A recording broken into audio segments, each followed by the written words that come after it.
देखिए, पूरी भारतीय जनता पार्टी जो है वो नरेंद्र मोदी जी के ऊपर डिपेंड करती है और नरेंद्र मोदी जी का इकबाल लगातार गिरता जा रहा है। अब जनता को नरेंद्र मोदी जी पर कोई भरोसा नहीं रहा। हालांकि जो उपचुनाव होते हैं वो प्रदेश सरकार के पक्ष में ही जनरली जाते हैं, लेकिन अब देखिए इतना इकबाल मोदी जी का गिरा है, इतना लोगों में अविश्वास इनके ऊपर हुआ है। उसके पीछे भरत भूषण तिवारी के न्याय की मांग पे उनकी हत्या, छात्रों के ऊपर बर्बर अत्याचार, मोदी जी आकर कहते हैं कि हमने माफ कर दिया। अरे माफी देश से आपको मांगनी थी और आप उल्टा स्वान रच रहे हैं माफ करने का।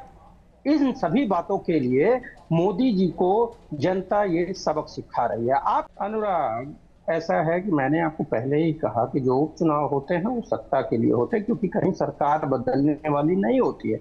बावजूद इसके जो सत्ता के लिए होते हैं ये मतलब? लोग प्रबंधन करते हैं, उपचुनाव सत्ता के लिए नहीं होते हैं। हाँ। इसलिए जनरली जो परिणाम आते हैं उपचुनाव के, आपका भी एक लंबा अनुभव होगा पत्रकारिता में, जनरली उपचुनाव सत्ता के पक्ष में जाते सर हैं। लेकिन ऐसा नहीं हो रहा ना। मध्य प्रदेश में बीजेपी की सरकार है, कांग्रेस बढ़त बना रही है। बिहार में बीजेपी की सरकार है, ये जन स्वराज बढ़त बना रही है।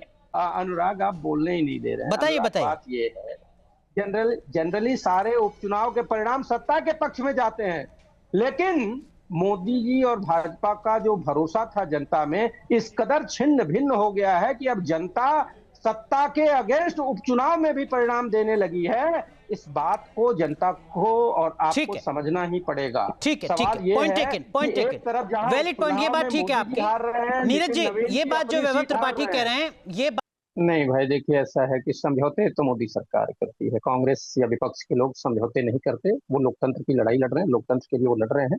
लेकिन इस परिणाम का एक निहितार्थ ये है कि मोदी जी का इकबाल खत्म हो चुका है। जहां एक तरफ उनकी ही सरकार के नाक के नीचे राम मंदिर में हजारों करोड़ की लूट होती है, न्याय मांगते युवा भरत भूषण तिवारी की निर्मम हत्या होती है, नरोत्तम मिश्रा जैसे व्यक्ति को दरकिनार करती है अहंकार में भाजपा, इन सभी चीजों का मिला जुला असर है। और जो छात्रों पर बर्बर लाठीचार्ज हुई, जो अमित शाह संसद से मुंह छिपाकर भाग रहे हैं, मोदी जी संसद में नहीं जा रहे हैं, उन सभी चीजों का ये प्रतिफल है। और आप देखिए कि लोकतंत्र में लोक का मत होता है, और जो ऐसा नहीं है कि इन्होंने हथकंडे नहीं आपने अपनाए मध्य प्रदेश का जिक्र किया। अनुराग, बिल्कुल ऐसा नहीं है कि एक उपचुनाव के परिणाम से बहुत सारी चीजें बदलती हैं, लेकिन उस उपचुनाव के परिणाम का बिल्कुल एक संदेश जाता है। जनमानस का ये संदेश है कि मोदी का इकबाल खत्म हो चुका है।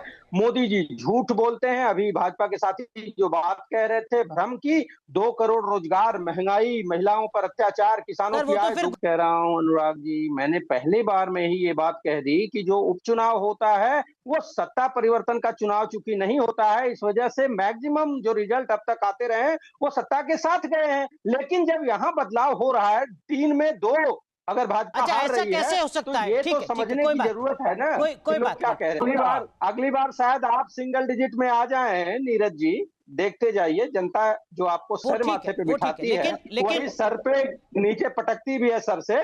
तो आप जल्दी ही तैयारी कर लें। ऐसा लगता है कि आप लोगों ने ईमानदारी से चुन अध्यक्ष की सीट हार रहे हैं और आपको शर्म नहीं आ रही है। नहीं, शब्दों की ये बात की शर्मिंदगी होनी चाहिए।